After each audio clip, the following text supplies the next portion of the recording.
A leer el capítulo en Génesis 3. Vamos a leer en Génesis 3. Realmente vamos a comenzar con el último versículo del capítulo 2. Génesis 2 es cuando ya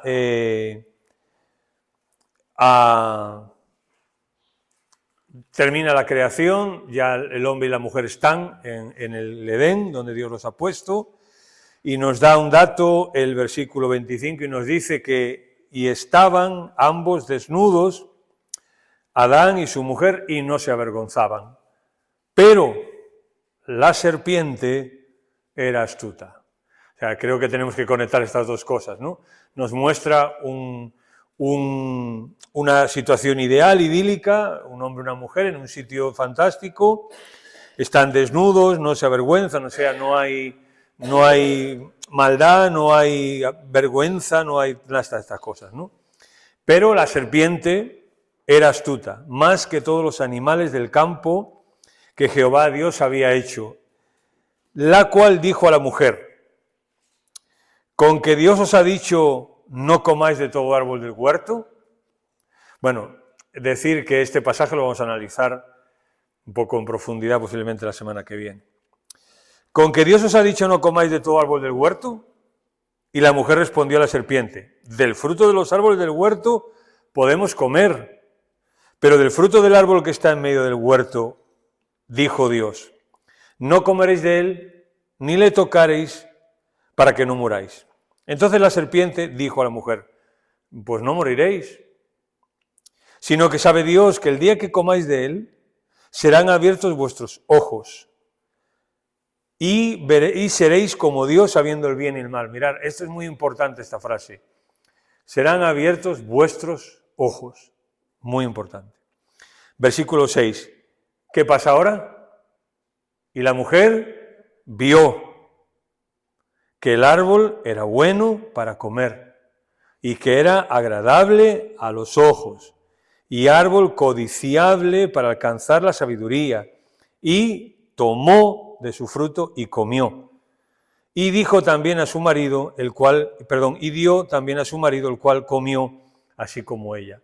Es muy importante que veamos cómo en esta tentación entran en juego lo que son los sentidos de la persona. Los ojos, el oído, haber oído a Jehová y ahora oír a la serpiente, el tacto, el sentimiento de que es un fruto agradable, etc. Entonces fueron abiertos los ojos de ambos y conocieron que estaban desnudos. Entonces cosieron hojas de higuera y se hicieron delantales. Y oyeron la voz de Jehová, Jehová Dios, que se paseaba en el huerto al aire del día.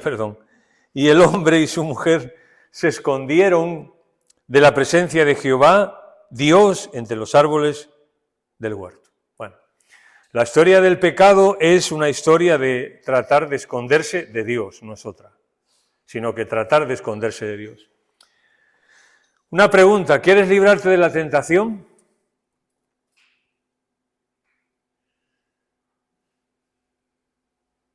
Pregunto. ¿Quieres librarte de la tentación? Hay un escritor británico que se llamaba Oscar Wilde, dijo que la mejor manera de librarse de la tentación es caer en ella.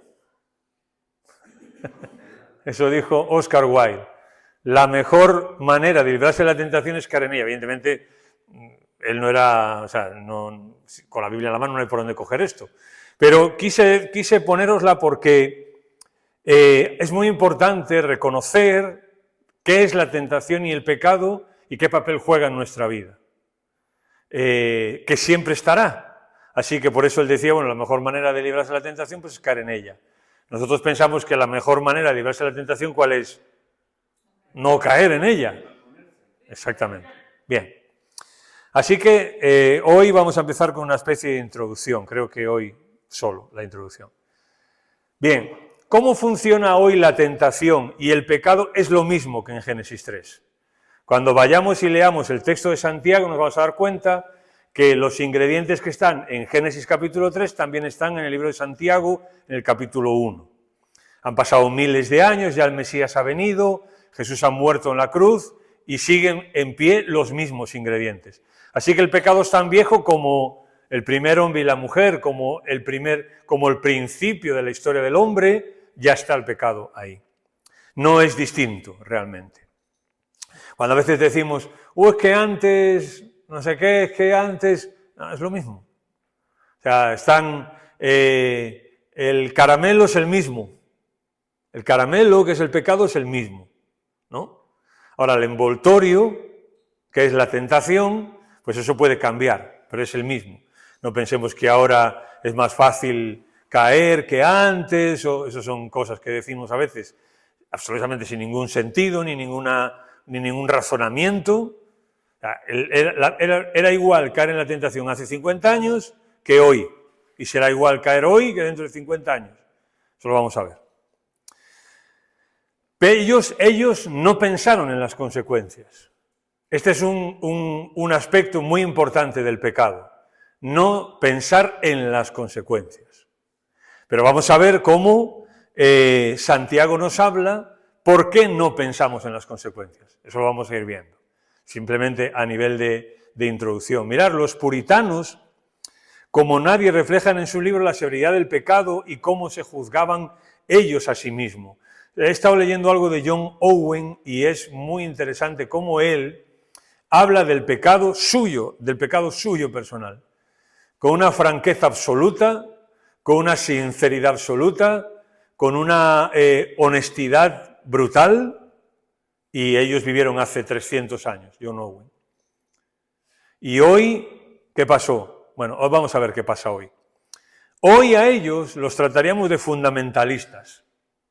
Y hasta que entendamos lo grave que es el pecado, no podremos luchar contra él. Si hoy personas leyeran a John Owen dirían, bueno, es que eso es exagerado, es un fundamentalista, está exagerando, eso no puede ser verdad. Lo trataríamos así. ¿Por qué? Porque no entendemos hoy, creo, o no valoramos, no calibramos las consecuencias de la tentación y del pecado. Nosotros podemos echarle la culpa de las tentaciones a la carne, podemos echarle la culpa de las tentaciones a Satanás, sí, podemos echarle la culpa de las tentaciones a las circunstancias o a otras personas, sí podemos echarle, pero no pecar está en nosotros. Es decir, es verdad que nuestra carne, Satanás, una persona, una circunstancia, pueden tentarme, ¿me explico? Pero pecar es una cuestión mía. O sea, puede venir una persona y fastidiarme la vida, ¿no? Y tentarme a coger y darle, ¿no? Pero el hacerlo está en mí o no hacerlo. ¿No? ¿Entendéis? Y eso es clave en el pecado. O sea, es verdad que nosotros tenemos ingredientes externos, y eso nos lo va a decir Santiago también, que nos están empujando hacia la tentación. Pero yo soy responsable si caigo o no. O sea, si de la tentación paso al pecado, yo soy responsable. El pecado nos engaña. Eso también es otra cosa muy importante. El pecado nos engaña, haciéndonos creer que lo que hacemos no es tan malo.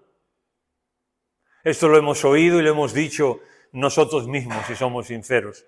O sea, bueno, podemos decir, bueno, no estoy dañando a nadie. Con lo que estoy haciendo, pues no le hago daño a nadie. Otros, decimos, no, otros sí que hacen daño a otros. Pero yo con lo que hago no hago daño a nadie. ¿Os suena esto algo? ¿En serio podemos llegar a decir eso? Mirad, en primer lugar, el pecado te engañó otra vez, si tú dices eso. O sea, si tú estás diciendo que lo que yo estoy haciendo no es tan malo porque no estoy dañando a nadie, el pecado ya te engañó. Ya te engañó. Otra vez. Mira, dime, Rafael. Exactamente, eso es lo que tengo aquí. Porque la primera víctima del pecado soy yo. Soy yo. Si el problema no es que yo haga daño a otras personas, la primera víctima soy yo. Si yo le hago daño a otra persona, ¿cómo puedo frenar yo hacerle daño a otra persona? Por ejemplo, no haciéndolo. Así que la primera víctima en un sentido del pecado soy yo mismo. Bien. Por no decir, no vamos a entrar aquí porque claro, tampoco queremos eternizarnos en esto, por no decir que no hay pecado que no tenga consecuencias en nosotros y en los demás. No hay. De alguna u otra manera tiene consecuencias en los demás. Y vamos a ver algunos ejemplos en un momento. Bueno, ¿qué daño? Primero daño mi relación con Dios. No, es que lo que estoy haciendo no le hago daño a nadie. ¿No? ¿En serio? Le hago daño a Dios. Estoy dañando mi relación con Dios. Y ese ya es un argumento suficiente para decir, ya está, se acabó esto, ¿no? Ya es suficiente eso, solo ese. Segundo, daño mi sensibilidad hacia pecados mayores. La Biblia lo que nos sugiere, y vamos a ver algún ejemplo, es que un pecado, ¿a qué te lleva? Normalmente te lleva a otro, y a otro y a otro. O, si no a otro distinto, a repetirlo el mismo. O incluso a repetirlo con más intensidad. Con más frecuencia, porque cualquier cosa que hagas, ¿qué pasa? Lo que yo hago que es pecado normalmente siempre me va a pedir más. Lo bueno y lo malo siempre me pide más. Lo bueno y lo malo siempre me pide más. Me distancio de Dios y pierdo sus bendiciones. Me destruyo a mí mismo. Me destruyo a mí mismo. El pecado es un engañador profesional. Si el pecado fuera una persona, tendría un doctorado o un premio Nobel. Porque el pecado es profesional. Porque el pecado está antes que tú. ¿Por qué sabemos que el pecado está antes que nosotros? Porque antes que Adán y Eva, hubo alguien que pecó. ¿Sí o no? ¿Quién? Satanás pecó antes de Adán y Eva incluso. Por eso el cuando llega, por eso el texto nos dice, bueno, el pobre hombre y la pobre mujer, de comillas, ¿no? Están ahí en un sitio idílico, qué bien, fantástico, de luna de miel, pero la serpiente era más astuta. Se supone que ellos también, más astuta que ellos.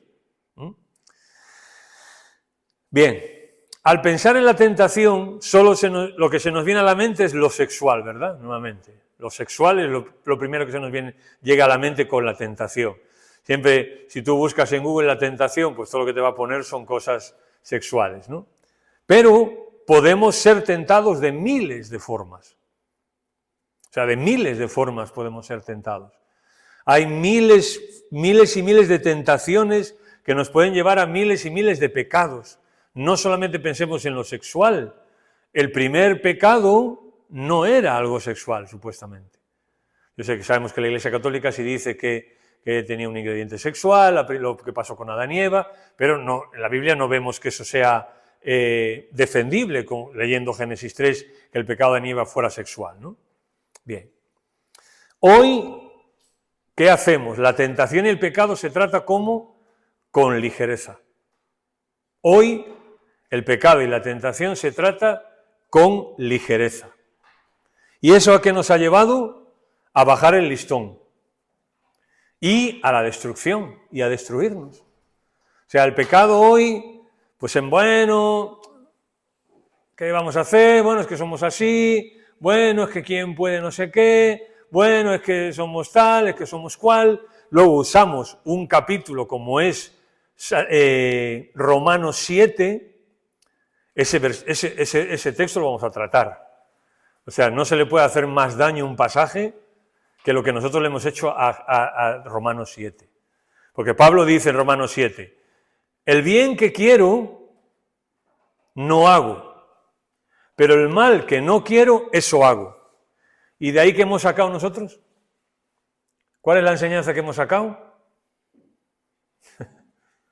Bueno, pues todos pecamos, nadie puede evitarlo. Pues vamos a ver si Pablo está hablando de eso o otra cosa. Pero eso no va a ser hoy. Jeremías está advirtiendo al pueblo, ¿no? Y el pueblo había caído en ciertos pecados, Dios le estaba advirtiendo y a través de Jeremías Dios viene al pueblo de Israel y Jeremías le dice esto al pueblo de Israel, le dice que ellos, o sea, ellos se refiere a aquellos que enseñaban, ¿no?, la palabra, o sea, enseñaban la ley, y también el pueblo, evidentemente, ¿no? Jeremías dice, ellos ofrecen curas superficiales para la herida mortal de mi pueblo. Ellos ofrecen curas superficiales para la herida mortal de mi pueblo. La herida mortal en el contexto es el pecado. Y la idea era que ellos ofrecían curas superficiales. Y eso no vale de nada. Y eso no vale. Para nosotros también. O sea, la cura superficial no vale de nada. Es decir, por ejemplo, ¿no?, con el pecado no llega solamente con sentirse mal por haber hecho algo. Eso no evita nada. No evita nada. Vamos a ver, Génesis 3, lo vamos a ver. Adán y Eva cuando comen y viene, ¿qué viene? El remordimiento.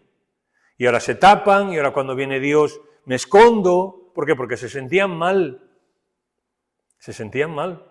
Pero no llega con sentirse mal. Por eso Jeremías dice, ofrecen curas superficiales para ir a mi pueblo y le dicen, paz, paz, cuando lo que habrá es destrucción. O sea, aparentemente había personas dentro del pueblo de Israel que estaban diciendo, bueno, habéis pecado, no pasa nada, tranquilos, no pasa nada, que va a haber paz, no va a pasar nada. Sin embargo, Jeremías va a venir y decir, no, preparaos, porque esto va a pasar, lo que decíamos antes, las consecuencias. Y un versículo más adelante dice, esto estoy leyendo en la traducción viviente, ¿se avergüenzan de sus actos repugnantes? De ninguna manera. Ni siquiera saben lo que es sonrojarse. No son palabras fuertes de parte de Jeremías. O sea, lo que está diciendo es, les da igual. Es que ni se ponen colorados con lo que hacen. O sea, les da igual. Y fíjate cómo Jeremías describe el pecado, actos repugnantes. Lo veremos estos martes. Hasta que no veamos el pecado como algo repugnante, no podremos luchar contra él. No podremos. John Piper, comentando este versículo de Jeremías, dice, me encantó, él escribe sobre este versículo y dice, hablando de la iglesia en la actualidad, dice John Piper, la profundidad, la complejidad, el peligro y lo maligno del pecado hoy día es minimizado. Dice él, ha sido psicologizado. Psicologizado. Bueno, es que esta persona es así, es que sus circunstancias, es que incluso lo hemos socializado también. No vemos la profundidad, la complejidad, el peligro y lo maligno que es el pecado. Lo minimizamos. Lo minimizamos. O no hacemos nada, o nos vamos a 1 Juan 1:9, si habéis pecado, si confesamos nuestros pecados, Él es fiel y justo para perdonarnos y limpiarnos de toda maldad. O sea, hasta luego, Lucas. ¿Eso qué es? Curar la herida de manera superficial. Y sigue diciendo... Exactamente, eso es, Rafael.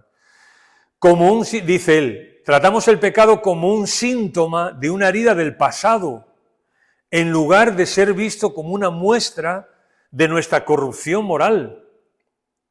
Él dice, bueno, el pecado lo tratamos, bueno, eso es algo pasado, algo que ocurrió, no sé qué, y lo tiramos todo para atrás, ¿no? Y él dice, y no lo vemos como una muestra de corrupción moral.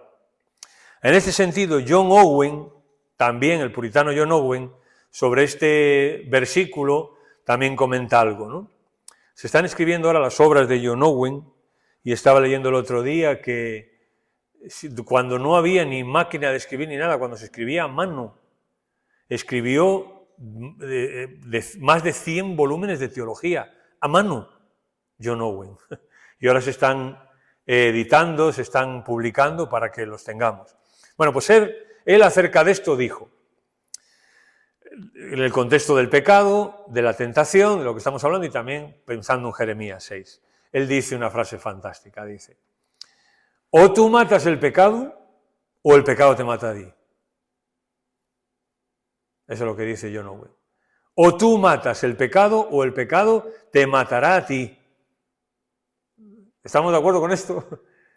¿Verdad? No, es que es así, o sea, cerramos y nos vamos, es que esto es así. Bien, y él sigue diciendo, el pecado es como un trozo de carbón encendido que está en tu casa. Si tú no tienes cuidado, termina incendiándote la casa entera. ¿Eh? También una ilustración muy buena. Está claro también. Bien, avancemos ahora y veamos una enseñanza de Jesús acerca de esto, de la tentación del pecado, que es muy interesante las cosas que Jesús aquí dice. Muy, muy interesante. Vamos a verlas. Mateo 5, 29 al 30. En este contexto, Jesús está hablando del adulterio. Vamos a leerlo, de hecho, desde el versículo 27. 5, 27. ¿Estáis? Mateo 5, 27. Dice Jesús, oísteis que fue dicho, no cometerás adulterio. Pero yo, o sea, esto lo ponía en la ley de Moisés, no cometer adulterio. Dios había hecho una mujer para un hombre solamente. Bien. Pero yo os digo que cualquiera que mira a una mujer para codiciarla, pensar en esto, lo que dijimos antes de los sentidos. ¿Cuál es el problema aquí? Que esa persona mira a la mujer. A ver, entran en juego los sentidos. No la está tocando con las manos, tacto. No la está tocando. Eso es una forma donde vamos a ver que la tentación entra, ¿no? Pero la está viendo. También los ojos es uno de los sentidos. Bien, lo digo esto porque es muy importante para lo que Jesús va a decir después. Si la mira a una mujer para codiciarla, tú puedes mirar a una mujer o un chico, o una chica puede mirar a un chico. Como digo yo a veces, no, bueno, tú, los hombres, ¿no? Si pasa una mujer guapa, en fin, tal, pues es normal que tú a lo mejor la primera no la puedes evitar, la primera mirada, ¿no? Pero lo que debes de evitar es mirar la segunda vez o recrearte, digamos, ¿no? Porque ya la estás codiciando, esa es la diferencia. Bien. Dice, ya adulteró con ella. Ahora tú dices, Jesús, ¿cómo que adulteró si no la ha tocado? No la ha tocado. ¿Cómo va a adulterar con ella? Sí, ¿dónde adulteró? En su corazón. Y ella ni se ha enterado. Esto es muy importante. Por algo que vamos a ver en cuanto a la tentación y en cuanto a la importancia de la mente en la tentación y de las oportunidades y de las imaginaciones que entran en la mente. Pero eso todavía no hoy. Por tanto, dice Jesús, o sea, como ya que hay este problema, dice Jesús, por tanto, si tu ojo derecho te es ocasión de caer, ¿qué? Sácalo y échalo de ti, pues mejor te es que se pierda uno de tus miembros y no que todo tu cuerpo sea echado al infierno. Y si tu mano derecha te es ocasión de caer, córtala y échala de ti, porque es mejor que se pierda uno de tus miembros y que no todo tu cuerpo sea echado al infierno. Bien, vamos a analizar esto. Primero, Jesús no nos dice, comentarista trata esto de esta forma, Jesús no nos dice qué hacer cuando estoy siendo tentado. Jesús no está hablando qué es lo que yo tengo que hacer cuando estoy siendo tentado. Es decir, durante la tentación o aún el pecado.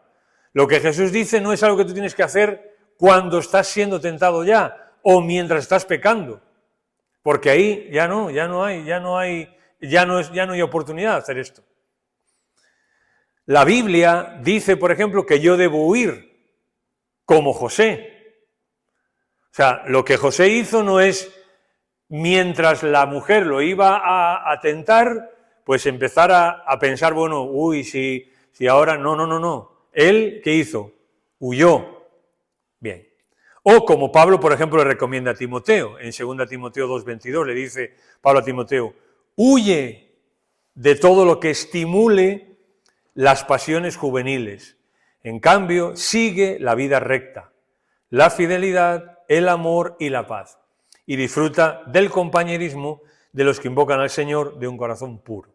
Así que Jesús no nos está diciendo qué hacer durante la tentación, porque la Biblia lo que dice es que yo tengo que huir antes de ser tentado. ¿Me explico? Bien. Jesús, no nos dice eso, pero ahora, ¿qué sí nos dice Jesús? Bueno, lo que dice Jesús es qué debemos de hacer para prevenir la caída, para prevenirla. Es decir, ¿cuál debe ser mi forma de actuar antes de que se produzca la tentación? El ojo o la mano hay que arrancarla y echarla antes de, no durante. ¿Entendéis? Bien, ahora vamos a tratar la ilustración en sí. Pero ahora lo que te estoy intentando primero decir es cuál es la enseñanza. Ahora vamos a ver la ilustración y ya vas a poder casar las dos cosas y entenderlo perfectamente. Es decir, ¿qué nos dice Jesús con esto que dice? Bueno, nos dice que yo debo eliminar cualquier cosa que me pueda llevar a caer. O sea, si tu ojo te va a ser ocasión para ser tentado, échalo. Si tu mano te va a ser ocasión para ser tentado, córtala. Es decir, Jesús está diciendo que yo tengo que eliminar cualquier cosa que me lleve a caer. O sea, Jesús está usando una medida preventiva, no correctiva. ¿Entendéis? O sea, no está hablando de corrección, sino de prevención. Bien. Si nos damos cuenta, Jesús habla de una situación hipotética, habla de algo del futuro, no habla de algo de que está ocurriendo ahora. Jesús está diciendo, bueno, vosotros oísteis que la ley decía esto, pero yo os digo esto, que si una mujer, que si un hombre mira a una mujer para codiciarla y dentro de su corazón, y ahora dice, por tanto, si tu ojo derecho un día te va a ser ocasión de caer, quítalo. ¿Entendéis? O sea, es una situación hipotética, no es una situación que está pasando. O sea, lo que Jesús está diciendo es, ¿qué tienes que hacer tú? ¿Qué medida tienes que tomar antes de? ¿Sí? Bueno, Jesús dice un par de cosas. Primero, debes de arrancar o cortar aquellas cosas que hago, aun las buenas, que me puedan llevar a tentar que me puedan tentar o llevar a pecar. O sea, Jesús da una medida drástica, o sea, quítalo. Pero ahora vamos a ver a qué se refiere Jesús. O sea, debo identificarlas y dejarlas, por ejemplo, luego vamos a hablar, móvil, novia, bebida, yo qué sé, tantas cosas, ¿no? Que pueden ser una ocasión para mí de caer, ¿qué tengo que hacer? No entrar en esa situación. Si yo me voy, por ejemplo, ¿no? Si a mí me gusta una chica que no es cristiana, digamos, ¿no? Y yo tengo la tentación de empezar a salir con esa chica, lo que Jesús te dice es que antes de que empieces a salir con ella, ¿qué? Échala. O sea, despídela. No llegues ¿no? Córtala antes. ¿Entendéis? La imagen de que Jesús usa es muy fuerte. O sea, él dice, hay que amputarlas. La ilustración, la figura es, si tu ojo te es ocasión, quítatelo. Si tu mano, córtala. Es una imagen drástica, es una hipérbole para que la gente pueda entender, es una hipérbole, una exageración. Una hipérbole es una exageración sin ánimo de mentir. ¿Para qué? Para exagerar, para que tú veas lo grave que es lo que puede ocurrir. Es decir, el dolor que sientes al dejar algo es como si te cortaran un miembro del cuerpo. Y esto es así. O sea, algo que a mí me está tentando, ya digamos que no he pecado todavía. Bueno, todos sabemos la diferencia entre tentación y pecado, ¿sí? La tentación no es pecado, pero el pecado sí es tentación. O sea, la tentación es la inducción a pecar, y pecar es hacerlo. Por eso la tentación, si yo la venzo, no es pecado. Si a mí soy tentado a hacer algo y no lo hago al final, no he pecado. ¿Entendéis? Bien. Así que cuando yo soy tentado a algo, porque, vamos a ver, que Santiago nos dice, es porque eso me gusta, porque eso me atrae. Así que me cuesta decir no a eso. ¿Por qué? Porque me gusta. Y tener que decir no a eso, pues va a significar un dolor y un sacrificio.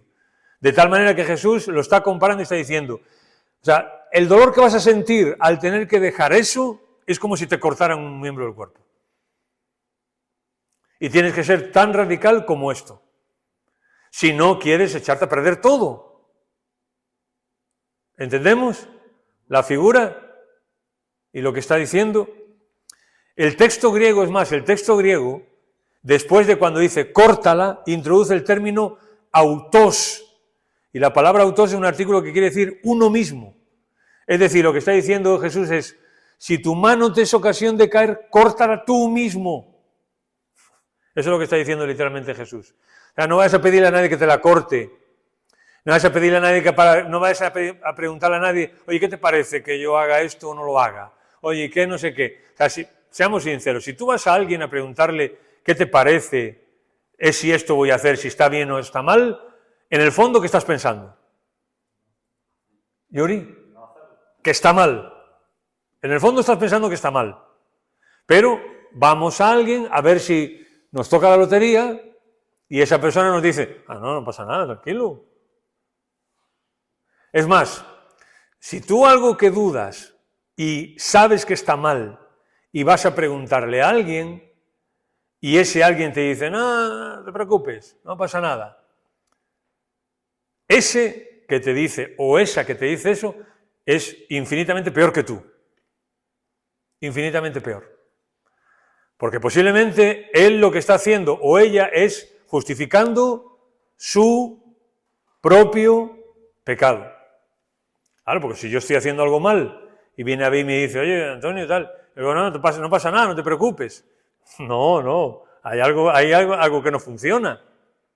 ¿Entendemos? Bien, segundo, para seguir explicándolo, ¿no? Jesús dice, echarlos de mí. O sea, no solamente córtalo, sino deshazte de él. Échalo, deshazte de él. O sea, lo que Jesús está diciendo es que tú mantengas eso lo más lejos posible. Échalo. O sea, si tú y yo tenemos una tentación X concreta, pues lo mejor que puedo hacer según Jesús es alejarme de eso. Eso que me puede tentar y me puede llevar a pecar, cuanto más lejos esté de mí y yo de eso, mejor. O sea, si tú vas a ir a un sitio y ahí vas a conocer a una chica y te vas a liar con esa chica, ¿qué es lo mejor que puedes hacer? Ir en otra dirección, ir en la dirección contraria. Porque si vas, en fin, ¿entendemos lo que Jesús está diciendo? Es decir, tomar las medidas necesarias para no volver a estar cerca de ellos y así exponer mi corazón a volver a caer. Lo que tengo que hacer, Jesús dice, córtalo y échalo de ti. Que eso esté lejos, que corra al aire, que corra al aire lo más lejos posible. No te expongas a eso, córtalo y échalo de ti. Es muy interesante que Jesús habla, un comentarista dice, ¿no? Jesús habla de cosas neutras o buenas. Por ejemplo, el ojo no es malo, ni la mano es mala. Un ojo no es malo, ni una mano es mala. O sea, son cosas neutras. El problema es que pueden ser ocasión de caer. Es decir, Jesús está diciendo, aún una cosa que pueda ser neutra, no pueda ser mala en sí mismo, o sea, ten cuidado, porque eso al final te puede llevar a caer, te puede llevar a pecar en tu vida. No son pecaminosos en sí mismos, pero pueden tentarnos a caer en pecado. Aclarar una cosa. Cuando nosotros decimos que algo no es malo en sí mismo, cuando nosotros decimos que no es malo en sí mismo, tengamos cuidado. Porque cuando decimos que no es malo en sí mismo, no es malo en sí mismo, ¿para quién? ¿Para quién no es malo en sí mismo? ¿Para mí o para Dios? Porque a veces yo puedo decir, pues eso no es malo, pero a lo mejor mi opinión es muy equivocada. También el pez, cuando va nadando y ve un gusanito debajo del agua moverse, no es malo para él. Su opinión es, hombre, qué malo hay en un gusano o una mosca. Los que pescan con mosca, ¿no? Qué malo hay, es una mosca, un gusano, qué problema. Ahora, ¿cuál es el problema del gusano? Que tiene el anzuelo dentro. Claro. Entonces yo digo, no, pues esto no es malo. Tengamos cuidado. Porque podemos estar camuflando inconsciente o conscientemente el anzuelo en nosotros. Los ojos y las manos, así que los ojos y las manos en el texto, ¿qué representan? Cualquier cosa que para ti y para mí sea ocasión de caer. Jesús pone, es una metáfora donde a veces se pone una cosa individual por el todo, se llama, ¿no? Cuando se usa una cosa por el todo. Y Jesús, cuando usa manos y ojos, es una figura de lenguaje, quiere decir, lo usa como representación de todo. De todo. ¿Entendéis? Bien. La clave, entonces, sería discernir si es malo para mí. Es decir, si me pueden llevar a alejarme de Dios y pecar contra Él y su palabra. Eso es lo que yo tengo que pensar. ¿Esto es malo para mí o es bueno? Y yo te doy una recomendación que me la doy también para mí mismo, ¿no? Si tengo la menor mínima duda, mejor no lo hagas. Claro. Ante la menor duda, duda. Ante la menor duda, duda. Como decía mi madre, desconfía. No sé si se dice aquí ese refrán. Mi madre había un dicho que decía, desconfía y acertarás. Y con el pecado y la tentación lo mismo. Desconfía y acertarás. Bien, vamos a leer 1 Corintios capítulo 6. Y vamos a hacernos dos preguntas ahí. 1 Corintios 6.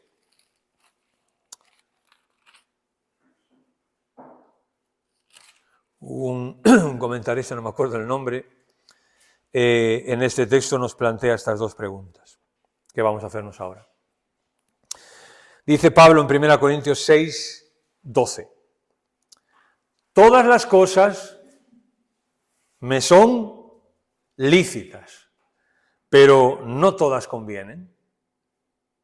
Todas las cosas me son lícitas, pero yo no me dejaré dominar de ninguna.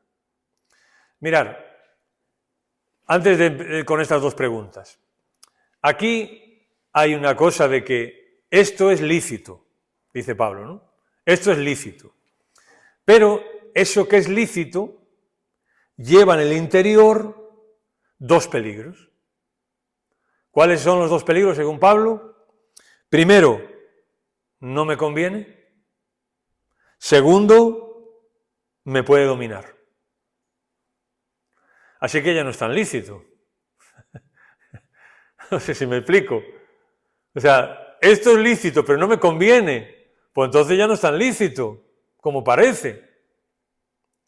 Esto es lícito, pero tengo que tener cuidado porque me puede dominar. Pues entonces ya no es tan lícito. Si es tan lícito y tan bueno, ¿por qué dudar? ¿Entendéis mi razonamiento? Bien, vamos a estas dos preguntas. Primera, cualquier cosa que yo hago, ¿no? O que quiero hacer, ¿es de provecho? ¿Es útil para mí? Aún más, podemos preguntar, ¿me va a servir para crecer? ¿Para obedecer al Señor? ¿Para vivir mi vida cristiana como tengo que vivir? O sea, en este sentido, ¿es de provecho esto o no? Es una primera cosa que honestamente me tengo que preguntar con cualquier cosa que yo pueda hacer. Es decir, ¿Esto me está acercando a Dios o me está alejando de Él?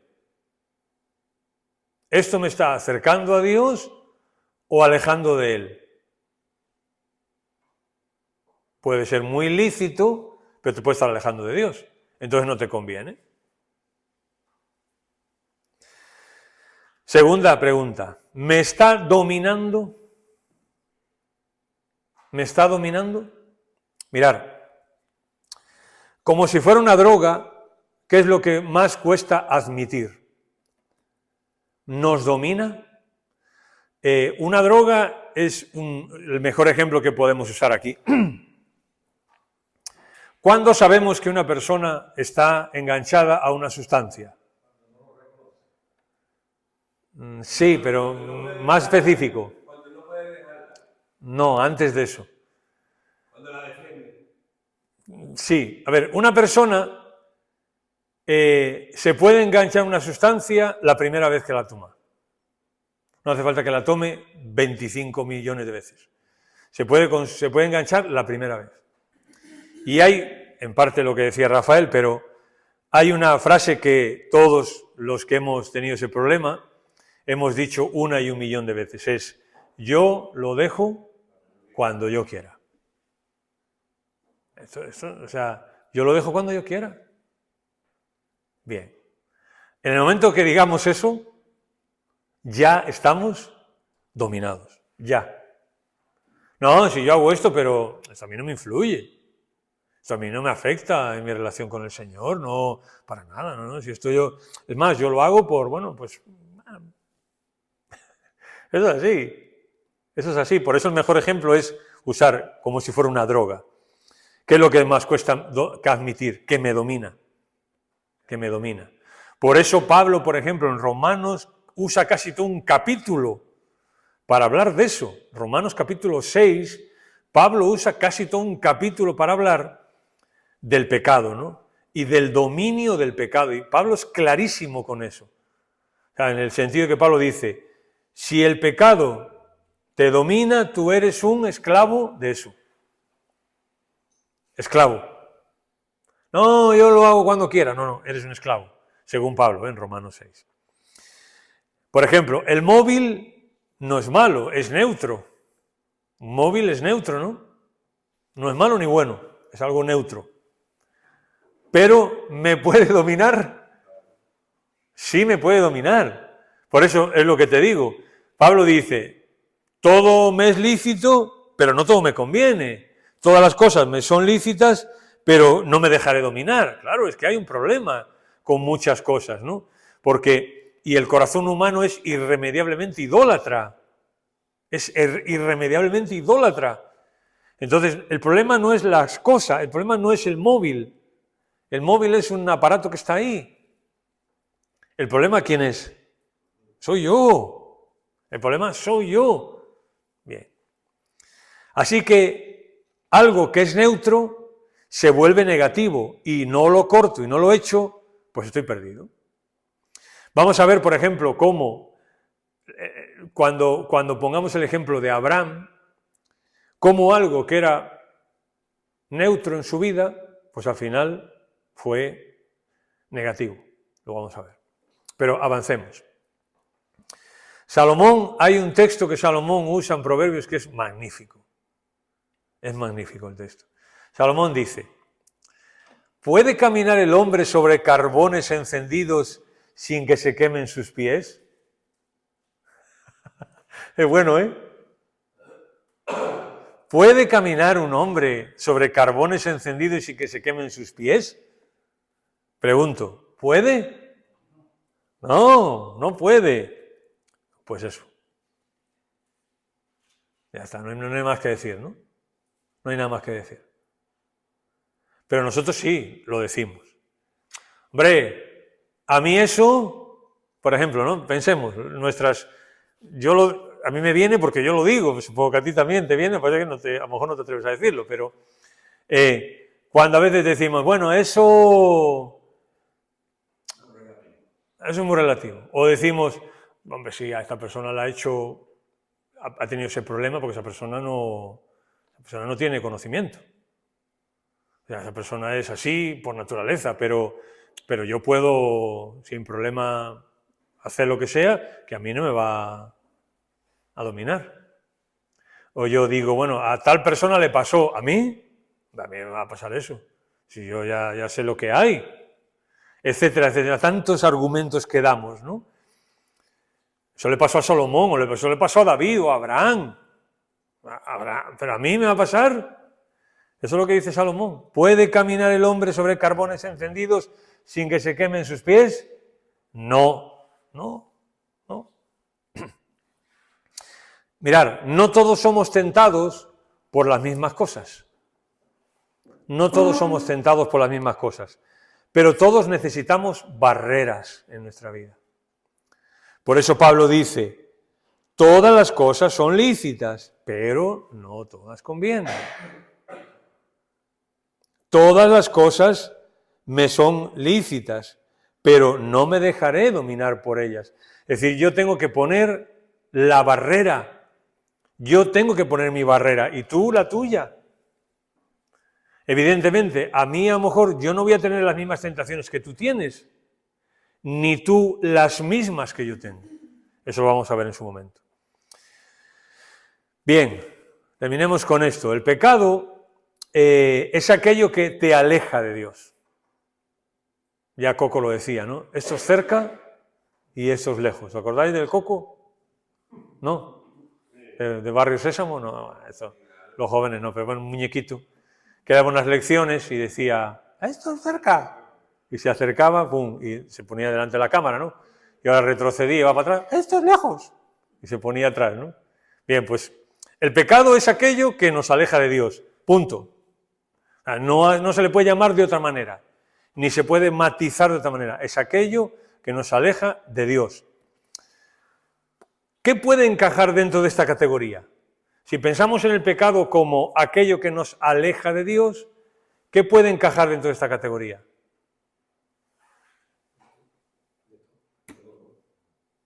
Pues casi cualquier cosa. Casi cualquier cosa. Por eso la Biblia, cuando habla del pecado, lo habla en el sentido general. Aunque sí vemos algunos ejemplos de personas que fracasaron en ciertas cosas, pero habla del pecado en sentido general, en que casi cualquier cosa me puede alejar de Dios. Por eso Pablo dice, todas las cosas me son lícitas. Pablo no excluye nada, pero no todas convienen. De nuevo, todas las cosas me son lícitas, pero yo no me dejaré dominar de ninguna. Pablo lo que está diciendo es, ¿qué me puede alejar de Dios? ¿Cualquier cosa? ¿O todas las cosas?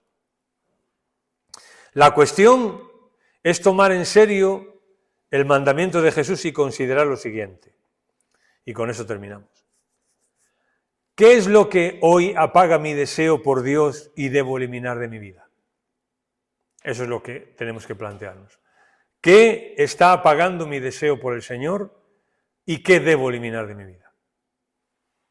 Esa es una buena pregunta para hacernos cada uno de nosotros. Bien, si hay alguna preguntilla, bueno, preguntilla, preguntaza.